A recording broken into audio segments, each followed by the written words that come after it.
2, 1. Good Friday morning, everybody. We've made it to Friday. It's Friday. It's Friday. I like that. You got some happy for the weekend? I am so happy for the weekend. It's going to be busy for me, but and hot. And hot, yeah. But I've been waiting for it all week. Yeah, absolutely, yes. Priscilla Cataman joining us this morning on KSAT News Now. Thanks for being with us as we stream here from the KSAT 12 newsroom 5 days a week at 11 a.m. We're also podcasting as well. So if you're listening to that, thanks for checking us out. Yeah. So we do have a lot to get into today, including new information on both the Uvalde school shooting and the January 6th hearings, which started last night. Yes. We're also talking about Pride Month in San Antonio, and we'll be checking in with District 2 Councilman Jalen McKee Rodriguez about a Pride Festival taking place this weekend. Yeah, as you just mentioned, there's going to be a lot of things going on this weekend. That is a pretty big event out there in the east side, and we'll have more about where that festival is in just a bit. And of course, we've been talking about the heat. Ah, man, it is just not going to go away, and apparently it's going to be pretty even worse. I don't even know if that's the way to describe it. This weekend, I think. This weekend, we're supposed to stay. I mean, I'm not Katie Blake, but I think we're supposed to stay in triple digits for a few days, and then slowly it'll die down back to absolutely. 2 digits. So Katie will be with us. Back to 2 digits, I like that. Katie will be with us in just a bit, of course, to talk about your weekend forecast if you have anything planned. But of course, as we just mentioned, want to start with the latest information there in Uvalde, and of course, take a moment here to remember Uvalde CISD teacher Eva Mireles. Yeah, so funeral services for the 4th grade teacher are taking place this morning. Eva was a teacher for 17 years. She was married to a Uvalde CISD police officer, and she had one daughter. Of course, one of the 2 teachers that was killed in that massacre. So based on what we have seen or reported, or for what her family said, she was a lover of the outdoors. She enjoyed running, hiking, CrossFit, and of course, spending time with her dog. Yeah, I mean, it's been we're over 2 weeks now. Yeah. She's finally being laid to rest. But as we learn more about all of these victims, we're also learning more today about what went into law enforcement's response to the shooting. And it's coming directly from the man said to be in charge, Uvalde CISD Police Chief Pete Arredondo. Yeah, so there's a lot to unpack here. So we have finally heard more from him, and this comes from an interview with the Texas Tribune in which Arredondo says that he never knew that he was the incident commander, among many other things. Yeah, and he's really kept silent until now, and of course, he has faced a ton of criticism and apparently some death threats from people who say he waited too long to make entry to take down the gunman. All right, and Arredondo explained why it took so long for officers to get inside the school. So this is according to him and his lawyer. Again, this was posted in the Texas Tribune. He said that the door was locked and he did not have a master key. Instead, he tried dozens of keys but could not find the right one. A total of 77 minutes went by after the shooting began before officers finally got inside. And there have been so many questions about the response. One of them specifically is, why did Arredondo leave his radios behind that day?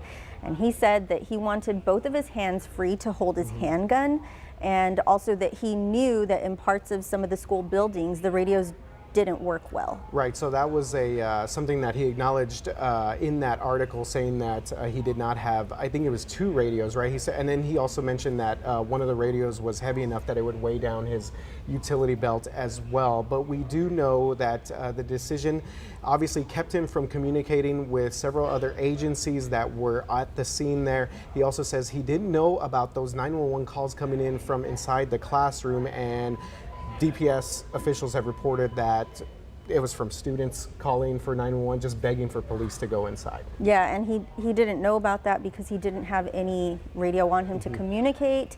And he says that while they were, outside those doors, they were trying to actually just be very quiet. So they were even just whispering to each other so that they wouldn't signal, anything for the gunman. Right. He said kind of like give away their location. Yeah. So as we just kind of went through, I mean, there was a lot to unpack here.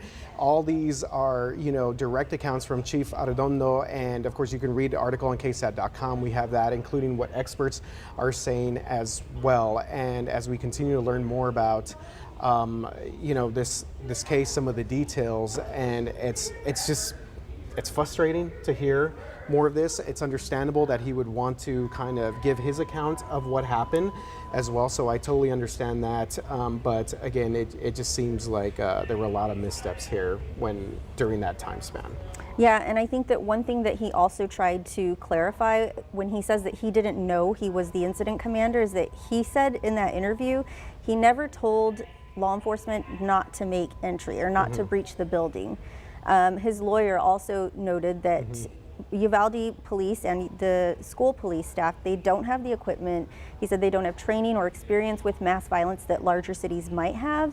And even so, the lawyer says Arredondo ran straight toward the danger with a handgun, no body armor, and no second thoughts. Yeah, and he basically also said that in the midst of that time period when they were trying to decide what to do to breach the door, that they were also evacuating hundreds of students and other teachers and staff from the building as well. So again, that was a lot to. That was just a lot to take in, especially when you finally hear from him, and he was there. Of course, you can never put yourself in his shoes, but that was his account of what happened. And again, it's still just very heartbreaking and frustrating, just everything surrounding this whole massacre. Yeah, and if you want to read more for yourself, we do have that article posted on KSAT.com. It's on the homepage, so you can just go there and. It's pretty lengthy, but very in-depth, very informative. Right. Okay, switching gears a little bit here to some big national news this morning, and these are the takeaways from the House committee investigating the January 6, 2021 attack at the U.S. Capitol. Yes, the House committee laid out its case against former President Donald Trump, presenting new details of its findings and new footage of the violence. This was last night. Yes, it was last night in a primetime hearing. So the panel showed previously unseen video testimonies of the former president's inner circle, and that included videos from former Attorney General Bill Barr and Donald Trump's daughter and former advisor Ivanka Trump. A Capitol police officer and a filmmaker who interacted directly with the Proud Boys testified about their experience during and after the attack. Let's hear from that hearing. What really made me want to come was the fact that, I had supported Trump all that time. I did believe, that the election was being stolen. And Trump asked us to come. He personally asked for us to come to D.C. that day. And I thought, for everything he's done for us, if this is the only thing he's going to ask of me, I'll do it. We're going to walk down to the Capitol. Did you recall President Trump mentioning going to the Capitol during his speech? Oh, yeah. So that's one of my disappointments. He said he was going to go with us, that he was going to be there. Trump has only asked me for two things. He asked me for my vote, and he asked me to come on January 6th. All right, and there you're hearing from some of the people that were there at the Capitol that day that obviously a lot of people will never forget. So the committee also showed new video saying that former Vice President Mike Pence was actually the one who ordered National Guard troops to respond to the violence at the Capitol, but that he was told by the White House to say that it was then President Trump. And last night's hearing was the first in a series this month. The investigation included interviews with more than 1,000 people about how then President Trump and his team tried to overturn the results of the 2020 election. Yeah, and it is important to note that the committee cannot bring legal charges against the former president. All right, moving on to some other news here today on KSAT News Now. So I wanted to talk a little bit about COVID testing. We know that this has been a major thing going on across the country and around the world as well, but there is now a big change this morning for international travelers that are coming to the U.S. Yeah, so the U.S. Centers for Disease Control and Prevention is lifting its requirement for travelers to test negative for COVID-19 before they enter the U.S. Yeah, this is a big move here because travelers were required to show proof of a negative test before flying into the U.S., but the travel industry and of course many airlines had repeatedly urged the Biden administration to drop the testing requirements, and it appears that that's the case now. Yeah, the change takes effect just after midnight this Sunday. The CDC says it will reassess its decision in 90 days, and the measure has been in place since January 2021, so a really long time for it to finally come to an end. And I'm kind of curious to see that if if we will notice a big surge in cases when people are re-entering. But yeah, that's a great point there. I have not traveled internationally since the pandemic. Of course, I've traveled interstate, but so I could imagine that this is definitely a relief for airlines that are maybe trying to make more business, to obviously bring more of the travel tourism industry back to the U.S. But that's a good point there. I guess we'll see how everything kind of shakes out. Yeah. They have 3 months to see if the numbers go up or whatever. Yeah. Hopefully that's not the case. We'll be positive. It won't be. We will right? be positive. Good thoughts on a Friday. And speaking of some good stuff, good thoughts going on here. We're talking about Pride Month. That, of course, is the month of June, and there's a lot of things happening around the San Antonio area to celebrate our LGBTQ plus community. This weekend there's going to be a festival, and it's not only focused on celebrating the community, but also protecting it. That's right. And joining us right now is District 2 Councilman Jalen McKee Rodriguez. All right, Jalen, thank you very much for being with us. He is helping put on the Pride on the Eastside event. There you see him right there. So this is part of his district, and he will be one of the keynote speakers. Hi, Jalen. Thank you so much for being with us today. Thank you so much for having me. I'm super excited. So we want to start by asking you a little bit about West Care. It's a nonprofit that's going to be a big part of this event. Can you tell us a little bit about their role in it? Absolutely. So West Care reached out to us, to my office. They had an interest in starting the first ever Pride on the Eastside Festival, to both celebrate the accomplishments and the history of the LGBTQIA plus community, but also to raise some awareness about health disparities and to proactively protect our community, as you said a few minutes ago. All right, Jalen. So obviously at this festival, at this event, you know, it's been reported that there's going to be free HIV and hepatitis C testing as well. Just talk about the importance of getting that done, not only to celebrate Pride Month, but make sure that obviously health and everything else that comes with that is also a priority with this event. Absolutely. Just a few years ago, we saw a spike in Texas cases of HIV, and San Antonio was one of the areas where we saw a hotspot. And a large part of that is the stigma that comes along with being, one, a minority, and then being openly gay or LGBTQ, and then also being HIV positive. And so we want to, one, get rid of those stigmas, but also empower folk to know your status. And once you know your status, you can then properly care for yourself and receive treatment and support. And I think that's been long missing. And so what can you tell us, what would you say to those who are actually afraid of talking about HIV or AIDS? I mean, do you have any words of advice to them? It's 2022, what would you say to them? I would say that the days of stigma are, they're coming and going, and it's time to take care of yourself. And to do that, you have a community that is willing and able to support you, and the folk who, it will be entirely confidential. But I think it starts with that desire and that need to protect yourself and to know. And from there, there are support groups all over the place that can help walk you through what's next. That is a great point there, Councilman Rodriguez. And so this is obviously the first of a kind event here. A couple of questions here. Just first of all, how important is it for you to be a part of this? And then what should people expect to see out there when they head out?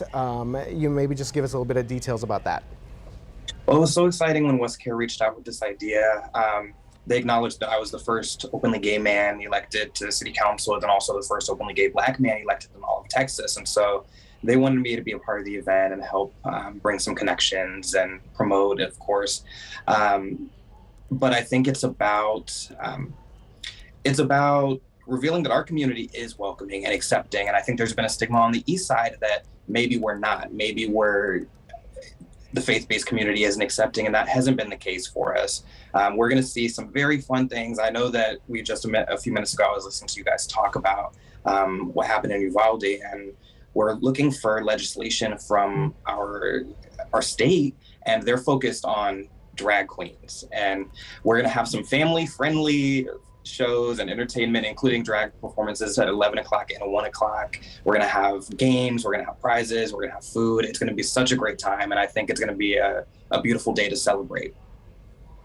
All right, that is District 2 Councilman Jalen McKee Rodriguez. Thank you very much for being with us this morning. It is great to see you out there, and we encourage anyone that is listening or watching us to head out there and get to hang out with you, man. I'm sure you're excited about all this. Absolutely. Thank you so much. All right, thanks. Have a good one. Thanks, Jalen, for being with us. All right, that was Jalen McKee Rodriguez talking about some events taking place this weekend. That's a big one there. Katie is now joining us to talk about how hot it's going to be out there. It's going to be very hot, right, Katie? Yes, it's so take your gonna be sunscreen, umbrellas, water, Yes. whatever. Water, if you're going sunscreen, out to any of these very, events, very yeah. important.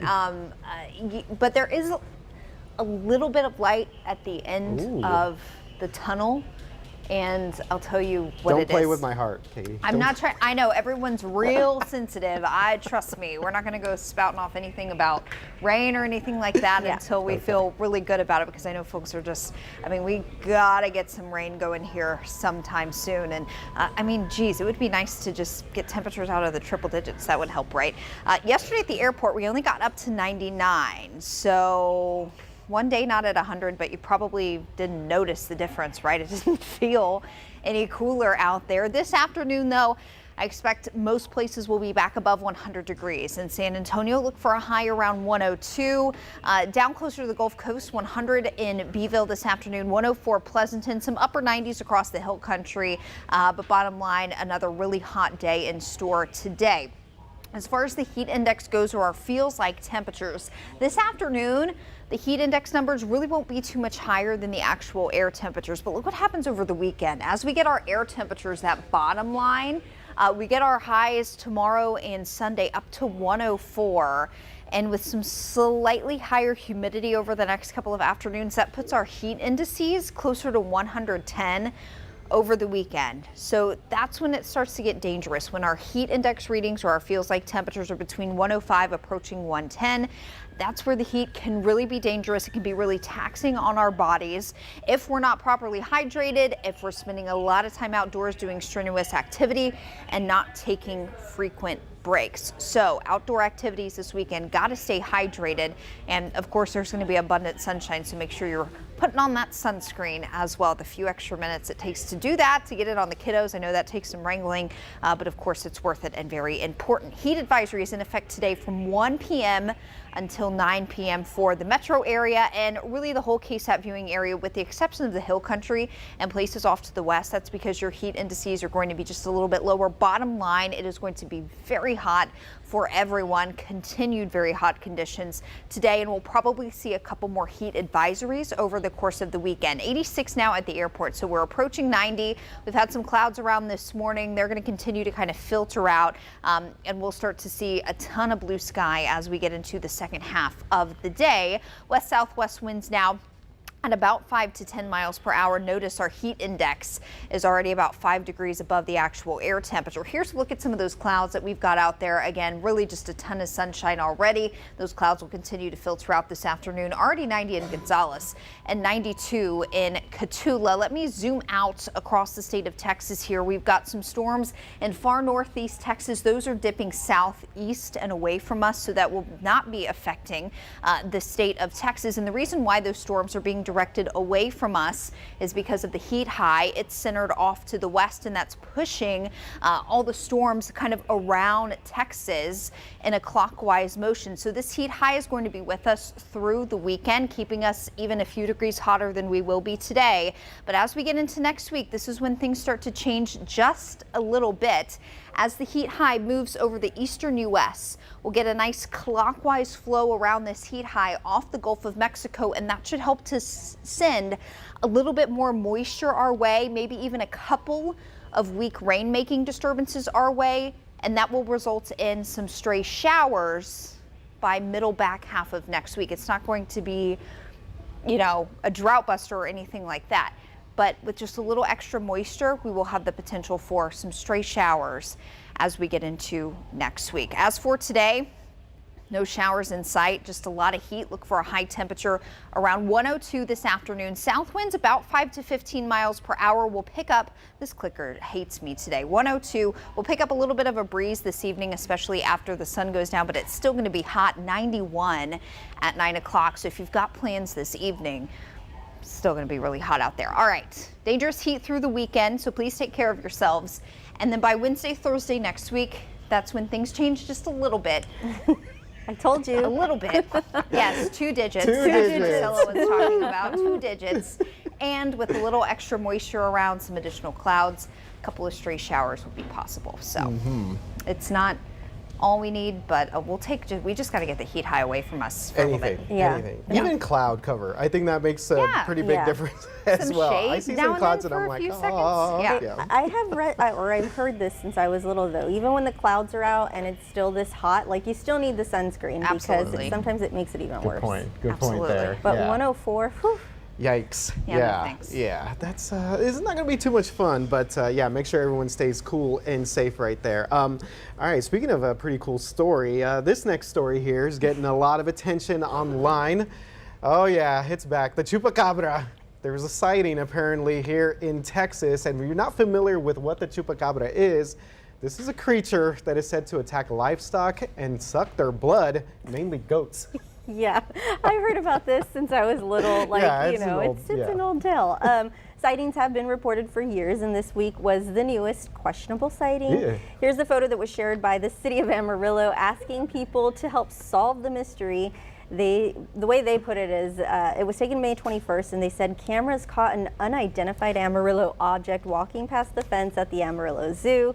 They asked, was it a person with a strange hat who likes to walk at night, or a large coyote on its hind legs, or perhaps What? a chupacabra? Coyotes can do that? They could just walk on their hind legs? Okay. I don't Unidentified Amarillo object. I love that too. So they did clarify that no animals at the zoo have been hurt. And if you're looking at us on KSAT.com, you see some of the comments there. One said that it was a Pokemon costume. Okay, so, and there was no attempt to break into the zoo as well. Okay. It looks We've like heard about a this. Swiper the fox from Dora the Explorer. Okay, yeah. So on the City of Amarillo's Facebook page, I don't know, they're just like messing with us or something, but they posted the picture. They say clearly it's Rocket the raccoon from Guardians of the Galaxy. This one other user said this is literally Sonic the Hedgehog. Oh, yeah. Did you Where's grow the up coins? believing in this He stuff? would have coins if it Yeah, was. I mean, so growing up, this is something that we would do like at slumber parties. We would talk about the chupacabra, the lechuza, Yes. the llorona. Llorona, yeah, And La like Llorona. every party, one of the girls would be like, I see one. Yeah, yeah. But, yeah. Or do some weird, yeah, I know, there was always some weird stuff, including, here, I don't know if we could show the donkey lady right there. So this is a sticker from Barbacoa Appeal. I got this when I covered the bookstore festival. Let's kind of get a little bit closer. Yeah, but the donkey lady is obviously one of those like urban legends. Slow zoom in, I like that. Kind of creepy zoom in. Okay. Do you believe the donkey lady? Did you grow up with that one too? Yeah, I mean, we heard them all. Yeah. The one that we really would like, and I don't know if it falls into the same category, but the tracks here in San Antonio. Yes. Yeah, that it does. was one that we would go and like actually test out. So it's all urban legend type stuff. Yeah, so pretty interesting stuff. I don't know, maybe they'll give us an update on this alleged chupacabra out there. But, you know, these chupacabra stories come up every few years and get a lot of people very interested. yeah, they get a lot of attention online.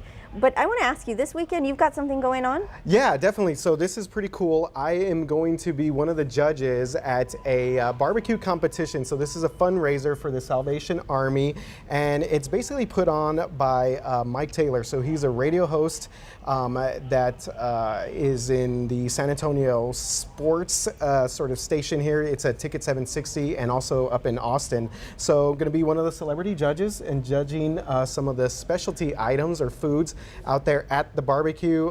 Jonathan Cotto's also going to be a judge, and Lee Waldman too. So there's going to be 3 of us out there from KSAT that will be judging and eating some barbecue out there at the Salvation Army. Yeah. So for this event, barbecue plates are $12, and again, it all goes back to the Salvation Army's Boys and Girls Club, and this is at the park there at Woodlawn Lake. So let me get the address. 615 Peacock Avenue near Woodlawn Lake is where this event's going to take place. So I'm get you hungry some now. barbecue. I'll take the you were talking barbecue, about but eating hold earlier. the sun. That's true. Hold That's the true. sun. You were talking about eating a little bit earlier. Well, hello. I'm always hungry. Eating for two. All right, Priscilla. So thank you very much for being with us this morning. So I know you said you have a busy weekend, so make sure you stay safe. Yeah, and you guys stay cool. It's going to be hot. Yeah. So. All right. Yeah. Thank you very much for being with us on KSAT News Now. We will be back here on Monday at 11 a.m.